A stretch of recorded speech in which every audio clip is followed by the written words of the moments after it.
Hi everyone, welcome back to my channel. Okay, I know you're probably thinking, this is another boring math video that my pre-calc teacher is forcing me to watch. But don't worry, this is different. I'll make it as concise as possible, so let's just jump right into the topic. Alright, I'll start with an example. When we have a triangle like this with side lengths of 12, 10, and an angle of 67 degrees, we want to further solve for the dimensions. What do you think we can do? Law of sines, right? But it doesn't apply in this case because we don't have a pair of opposite dimensions. We only have a side angle and a side that are not opposite. So we can't use law of sines. Then what can we do? The law of cosines can be used in this exact scenario.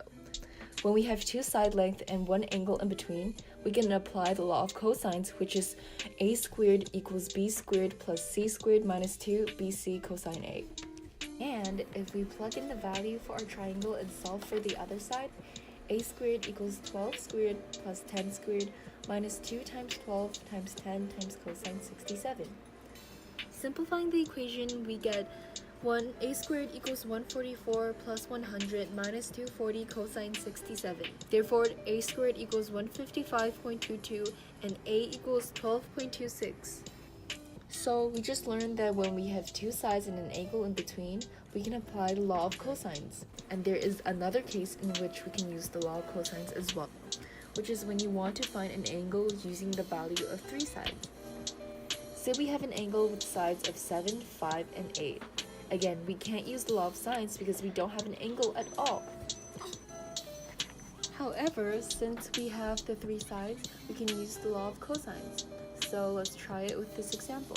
Say we want to find angle B. Then we can plug in 5 for value B because it's the opposite side.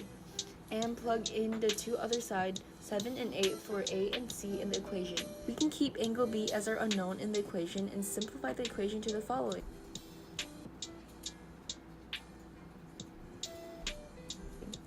Then we can divide both sides by negative 112 and cosine B equals 88 over 112.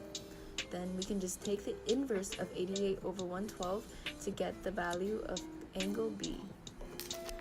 Therefore, when we have two sides and an angle in between, or three sides, we can apply the law of cosines.